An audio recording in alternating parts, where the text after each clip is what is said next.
Torah et Société aborde cette semaine avec le grand rabbin Gilles Bernheim la paracha Metzora, cette paracha qui ne peut se comprendre qu'après l'étude de la paracha Tazria. Gilles Bernheim, bonsoir. Bonsoir. Alors la paracha Tazria et la paracha Metzora sont cette année lues séparément quand l'année juive comprend un mois d'Adar 2. Elles traitent de l'impureté dans des cas différents, après une naissance, lors de repas liés au sacrifice, dans certaines tumeurs de la peau, de plaies, de brûlures, de cette fameuse lèpre, des étoffes et des murs, le cas des pertes du flux séminal chez l'homme et le cas des règles féminines. Elle précise les procédures de purification pour chacun, en particulier pour le pauvre, et le rôle des Kohanim dans ces différents cas. Alors, Gilles Bernheim, sans les explications des sages de la Torah, ces deux parachiotes seraient assez incompréhensibles. Il est évident qu'elle serait incompréhensible dès lors que la Tzoraat, qui donne son nom à la paracha Metzora, est une maladie qui ne doit pas se confondre avec celle que l'on connaît, à savoir la lèpre, qui en hébreu se dit néga. Par ailleurs, la Tzoraat est une maladie non seulement d'exception, je la qualifierais d'extraordinaire.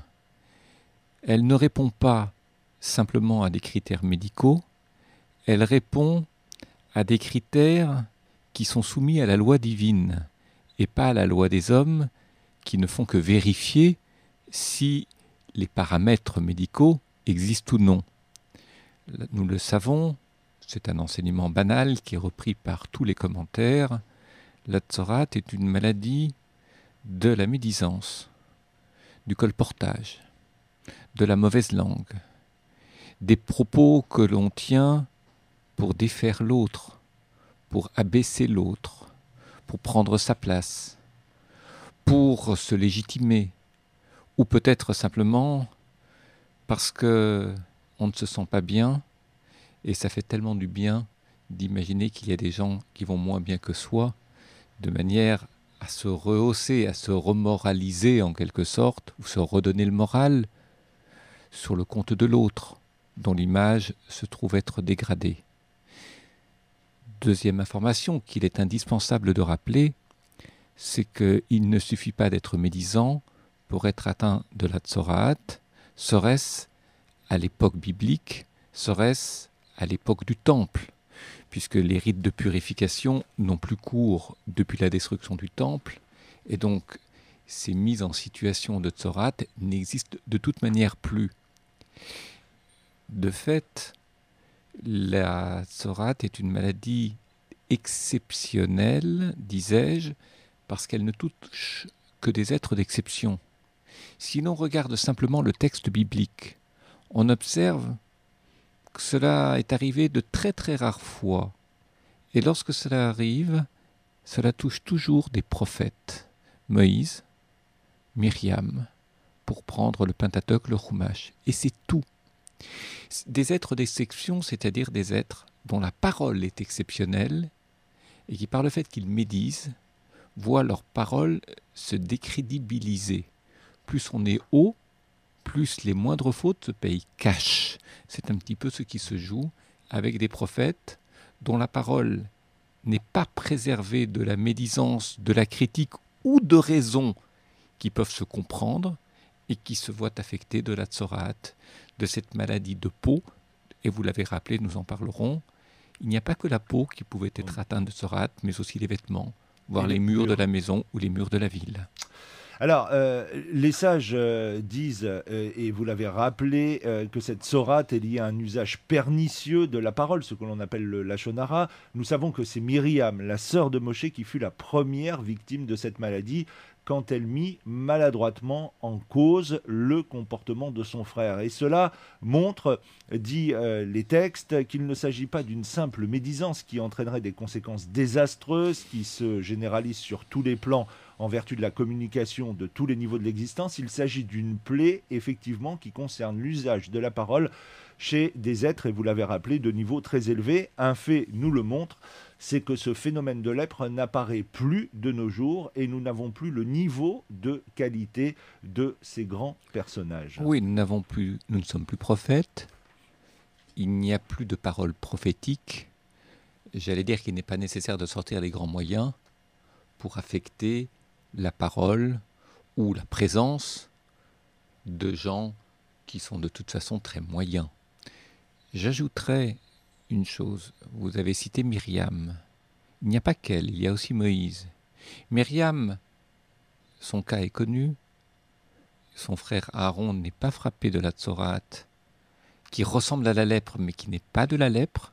Je dirais qu'il est presque une maladie psychosomatique, c'est-à-dire la peau brûle, la peau réagit. Il y a comme quelque chose qui se joue dans l'interface entre la vie intérieure et la vie physique, entre la vie psychique et la vie gestuelle, corporelle, de projection vers l'extérieur. Et cette interface, c'est précisément la peau.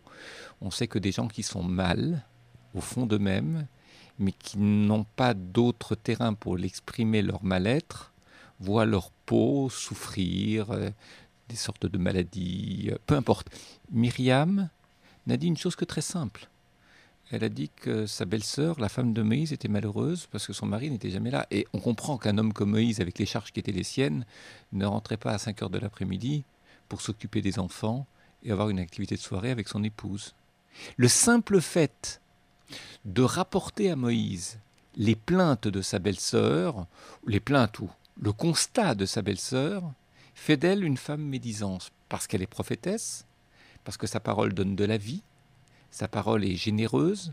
La parole de Myriam, c'est une parole qui permet à ceux qui ne savent pas entendre de mieux écouter. Elle a une vertu très thérapeutique, nous dit le Midrash. Et de ce fait, une femme comme elle, qui est indispensable pour favoriser une qualité d'écoute au sein du peuple, qualité d'écoute de la parole de Moïse, se trouve être comme dessaisie de sa fonction de prophétesse pour le temps où elle est impure, parce que sa parole affecte Moïse, qui l'ayant appris, sait que sa sœur a raison et que sa femme a raison. Mais vous savez, on peut comprendre la parole, l'attitude, le comportement de l'autre et en être affecté, la légitimité de la parole de l'autre et en être affecté. Moïse comprend les réactions de sa femme, comprend la réaction de Myriam, et de ce fait, comme c'est un homme exceptionnel, se sent coupable en quelque sorte de quelque chose. Et quand on se sent coupable, on ne se sent pas bien, on ne peut plus jouer pleinement son rôle, et de fait, sa fonction de médiateur entre Dieu et Israël est affectée indirectement par les états d'âme de Moïse, liés aux propos de Myriam rapportant la parole de sa belle-sœur. Alors, en vous écoutant, est-ce la raison pour laquelle Myriam est frappée de cette tsorate, parce qu'elle a mis en difficulté Moïse? Parce Oui. qu'une parole, je dirais... critique, mais en même temps juste, vraie, Oui. sensible en même temps. Elle s'adresse à son frère. Oui. Elle parle de sa belle-sœur, donc on est dans la famille, on est dans l'intime. C'est quelque chose qui n'est pas public, dont on parle souvent en famille. Et cette conséquence-là fait que c'est elle qui en subit le contre-coup. Oui, mais on est à hauteur de Myriam et de Moïse. C'est-à-dire d'être absolument incontournable, qui joue un rôle déterminant à un moment de l'histoire d'Israël. S'il ne le joue pas, ne serait-ce que quelques heures ou quelques jours, c'est terriblement préjudiciable pour le peuple d'Israël. J'ajouterai une chose concernant Myriam. Et Myriam, rappelez-vous, et Rachid le dit dans Béchalar, qu'est-ce qui fait d'elle une prophétesse? La première fois que le mot Myriam Anevia est prononcé, c'est dans le Cantique de la Mer Rouge, chanté par les femmes, version féminine. Rachid dit une chose très simple. Il dit que qu'est-ce qui fait d'elle une prophétesse? C'est la première fois, donc il faut comprendre pourquoi le texte emploie le mot prophétesse. C'est qu'en fait, elle était l'une des 2 sages-femmes qui avaient sauvé beaucoup d'enfants mâles en Égypte, en disant au pharaon, et le subterfuge avait fonctionné quelque temps, jusqu'à ce que que les femmes juives, les femmes hébreux en Égypte accouchaient au terme du 6e mois et pas du 9e mois. Donc ça donnait 2 mois d'anticipation et donc la possibilité de cacher les enfants. Donc elle a sauvé beaucoup d'enfants qui auraient dû mourir, de petits garçons qui auraient dû mourir et qui ne l'ont pas été grâce à ce subterfuge. Et puis par ailleurs, elle avait aussi, et c'est en cela qu'elle prophétise, elle anticipe sur l'avenir. Elle avait dit à ses parents qui s'étaient séparés, puisque Aaron et elle sont les aînés de famille, et que Moïse est le plus jeune, le petit cadet, petit dernier. Mais avant la conception de Moïse, les parents de Myriam et d'Aaron s'étaient séparés pour ne plus avoir de vie intime, parce qu'ils ne voulaient plus avoir d'enfants, parce qu'ils ne voulaient pas avoir d'enfants qui seraient tués. En fait, et c'est ce que leur a dit Myriam, et comme ils étaient des référents pour le peuple, tout le monde agissait de la sorte, donc il n'y a plus de naissance. D'abord, c'était que les enfants mâles, donc vous tuez 50%, vous empêchez 50% des enfants de naître ou d'être conçus à cause des 50 autres pourcents. Mais le fond de sa parole est ailleurs. Elle dit, c'est inutile de vous angoisser comme ça, vous allez vous retrouver, vous aurez une vie intime, maman sera enceinte, il y aura un enfant, cet enfant ne sera pas tué. Au contraire, il sera celui qui, point de suspension, et nous connaissons la vie et le rôle de Moïse. Donc pour conclure, Myriam a rendu possible la naissance d'un enfant qui va jouer le rôle déterminant que nous savons en Israël, à savoir Moïse. Autrement dit, sa parole touche toujours la naissance ou la survie des enfants. C'est ce qui fera dire au Midrash que Myriam est une femme, et c'est pour ça qu'elle est prophétesse, qui donne de la vie aux enfants. Et quand quelqu'un donne de la vie aux enfants, comme lorsqu'on dit que quelqu'un sait parler à des enfants, il ne peut pas être mauvais. Vous savez, lorsque vous observez quelqu'un et qu'il sait parler à des petits-enfants, que les petits-enfants l'écoutent avec respect et intelligence, vous devez savoir que vous avez devant vous quelqu'un qui saura parler aux adultes, qui ne les trompera pas, et qui pourra être véritablement un maître pour eux. C'est ce qu'a été Myriam. Mais alors, à hauteur de cette qualité de prophétesse qui est celle d'une femme qui donne de la vie aux enfants et qui sait parler aux enfants, on comprend mieux pourquoi le texte dans Béalotra va dire à la fin du chapitre 12 que Myriam, lorsqu'elle a été atteinte de la Tsorate, a vu sa peau brûler, mais c'est une chose, mais son corps était glabre. Il ressemblait au corps d'un enfant nouveau-né qui ne pouvait pas vivre.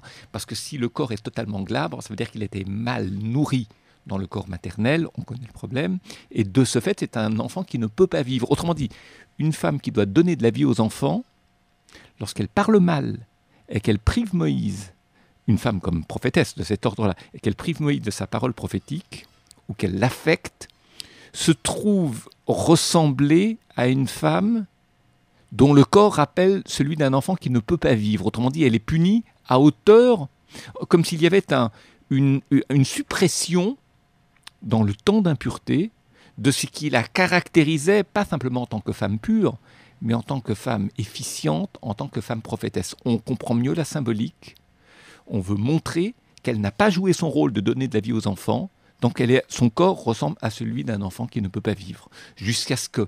Mais c'est un temps de retrait, temps de prise de conscience, et ensuite retour sur la scène et reprise de ses activités. Les commentateurs, dont Rachi, mettent d'ailleurs cela en relation avec la faute d'Ève qui s'est exercée par la parole.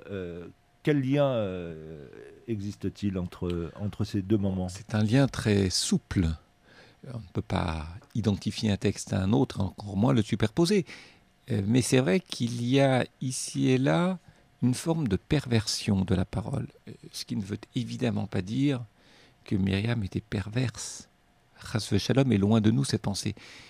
Je pense qu'il faut bien comprendre ce que le mot perversion peut vouloir dire dès lors qu'elle caractérise des gens d'exception. C'est quoi la perversion ? La perversion, ça peut être le choix d'un mot à la place d'un autre. Cela peut être la conviction un peu rapide qu'un mot équivaut à un autre. Autrement dit, une insuffisance de précision dans le vocabulaire qui peut générer des amalgames. Et vous savez que les amalgames tendent ou conduisent à des jugements un peu simplistes. Une situation est équivalente à une autre. Donc le traitement d'une situation peut très bien être utilisé pour une autre situation. Et c'est comme ça que l'on confond des situations, c'est-à-dire qu'on amalgame, qu'on trouve des solutions un peu trop simples pour régler des problèmes complexes. C'est le début de la perversion, parce qu'à ce moment-là, les gens s'imaginent qu'il n'y a qu'à utiliser des solutions simples pour résoudre des problèmes compliqués. C'est ce qui arrive souvent dans la vie politique. Mais ceci étant, ça n'arrive pas que dans la vie politique. Lorsqu'on regarde les réflexions qui sont menées sur des problèmes de société, on découvre dans la société d'aujourd'hui nombre je dirais, de courtes paroles perverses. Je vous donne un exemple. On est aujourd'hui dans le respect de choses qui étaient autrefois, qui relevaient de l'indignation. Je prends un exemple très simple. Autrefois, l'homosexualité était interdite. Ensuite, elle relevait d'un tabou. Ensuite, petit à petit, on est passé du relevé du tabou à la tolérance de l'homosexuel, puis on est passé au respect des homosexuels. Et puis, on a franchi ensuite un seuil qui a consisté à passer du respect à la légitimation de l'homosexuel. Autrement dit, lorsque l'on légitime, on en traduit le bien fondé. Et donc, à l'extrême limite, pour nombre de gens aujourd'hui, le comportement homosexuel est autant bien fondé, ou aussi bien fondé, que le comportement hétérosexuel. Autrement dit, la cellule familiale homosexuelle est porteuse d'un même bien fondé, d'une même légitimation que la cellule familiale hétérosexuelle. Mon propos n'est pas de parler du bien et du mal, de parler du meilleur et du pire, de porter un jugement moralisateur sur les choses. Mais dire qu'une société se construit tout aussi bien sur l'union homosexuelle que sur l'union hétérosexuelle signifie qu'il n'y a plus de hiérarchisation des valeurs, que tout relève d'une équivalence des valeurs et qu'à partir de là, tout se vaut. Et qu'à partir du moment où tout se vaut, au nom du respect de la différence, on en arrive à non seulement tout légitimer, mais à dire que finalement, il n'y a plus lieu de porter un jugement de valeur sur les choses et que la société actuelle peut se construire sur quelque différence que ce soit. Et paradoxalement, le respect de la différence conduit à l'indifférencier, c'est-à-dire à la non-distinction signifiante de chacune des valeurs possibles. Rabbeinu Bechaye indique que le nom de la paracha Metzora veut dire Motsira, fait sortir le mal. Elle concerne la parole, on en parle depuis le début de cette émission. Et selon son attitude, il trouve un proverbe du roi Salomon qui situe exactement la paracha, le ventre de l'homme, de la moisson de ses lèvres, il sera rassasié. Oui, vous savez, lorsqu'on cite le mot parole, lorsqu'on cite le mot rassasié, satisfaction, on est dans ce que j'appellerais la centralité de l'ego. C'est quoi la centralité de l'ego ? Je parle des autres parce que l'autre, je souhaite que l'on puisse dire de lui ou le percevoir comme quelqu'un qui n'est intéressant que par rapport à moi. Vous savez, quelqu'un d'autre est compliqué. On pourrait dire plus simplement, il est complexe. C'est-à-dire qu'il est porteur d'une multiplicité de visages. Il n'est pas facile de définir quelqu'un. Si on le réduit à quelques versants de sa personnalité, alors on en fait un sujet objectif, beaucoup plus qu'un sujet complexe. On ramène la complexité du sujet à quelques composantes très objectives qui, pour nous, sont intéressantes à raconter parce qu'elles s'inscrivent dans les mêmes préoccupations que les nôtres. Elles sont associables à nos préoccupations, c'est-à-dire que l'autre, finalement, peut occuper une fonction qui nous intéresse. La personnalité peut être ramenée au centre d'intérêt qui est le nôtre. C'est là qu'il y a parole perverse, c'est là qu'il y a parole réductrice, c'est là qu'il y a parole médisante. Parole médisante, pour reprendre un texte du Sfat Emet, dans la chassidoute, c'est rendre plus petit quelque chose qui est complexe. C'est rendre plus petit, mais tellement plus rapidement efficace, quelque chose qui est tellement plus complexe, mais beaucoup plus lent à comprendre, à appréhender et à en faire un bon usage. Et ramener Moïse, finalement, à quelqu'un, un travailleur quelconque, qui est censé rentrer à l'heure pour s'occuper de sa famille, c'est faire peu cas de la complexité de la tâche de Moïse et du caractère surdimensionné de sa responsabilité. Alors, on l'évoquait tout à l'heure, la tsorate touche la peau. Vous en avez fait une définition intéressante, une maladie plutôt psychosomatique pour les êtres humains et pour les prophètes. Exceptionnel. Exceptionnel. En quoi les vêtements et les murs peuvent être affectés? On peut comprendre ce que vous nous avez dit sur le rôle de Myriam et Moïse qui sont affectés, mais les murs et les vêtements? Les vêtements, c'est l'attribut social. Le corps, c'est l'expression de la vie psychique. Comme on dit, le corps parle. Il y a des gens qui ont mal au dos. Il y a des gens dont la peau parle. Il y a des gens qui ont mal à la tête. C'est-à-dire que leur corps exprime une souffrance, un cri qui ne peut s'extérioriser que de cette manière-là et peut-être insuffisamment par les mots. Le vêtement, c'est l'attribut social. C'est-à-dire que l'on utilise sa position sociale pour médire, pour ramener le monde à soi, en attribuant à la position sociale une dimension perverse. On se sert de sa position sociale, non pas pour faire de la politique au sens le plus noble du terme, c'est-à-dire pour nourrir l'autre, pour le protéger. On se sert de sa position sociale pour profiter des autres, les exploiter et ramener leur richesse à notre propre fortune. Donc il est logique que les vêtements soient atteints de la tsoraat, et j'ajouterai en dernier lieu qu'il en est de même pour les murs des maisons et les murs de la cité. Les murs des maisons, c'est le lieu où nous vivons en famille, et on peut se servir de la cellule familiale à des fins perverses, précisément pour se protéger de la vie politique en imaginant qu'une réussite familiale peut être le but de toute une vie et nous laisser indifférents au sort de ce qui se joue à l'extérieur de la famille et parfois manipuler les autres pour justifier notre comportement. C'est une autre forme de perversion de la parole, et là ce sont les murs de notre maison. Et puis si on le fait à l'échelle politique, c'est-à-dire qu'on pervertit la vie politique, et Dieu sait si la vie politique est pervertie par des paroles insidieuses, médisantes, déstabilisantes, où chacun est un loup pour l'autre, où chacun cherche à prendre la place de l'autre pour gravir un échelon supplémentaire, alors on peut comprendre aussi que les murs de la cité politique, soient affectés de cette maladie qu'est la tsoraat. Un mot de conclusion pour finir, à l'heure où la tradition nous prescrit de discuter le plus possible de la sortie d'Égypte. Ce sera bientôt Pessah, et surtout lors de la soirée du Seder, avant de faire un travail chaque jour sur nous-mêmes pendant 49 jours jusqu'à Shavuot. Cette paracha Metzora prend ici tout son sens.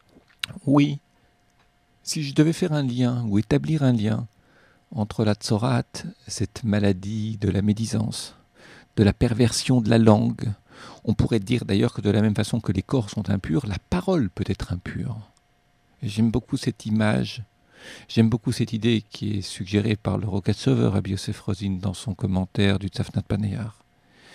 Si je devais établir ce lien entre la parole médisante et perverse de la tsoraat avec la sortie d'Égypte, où nous commémorons non seulement la sortie, l'accession à la liberté, mais aussi l'ultime sortie de l'état de victime, d'esclave. On entend beaucoup le mot victime dans la société occidentale.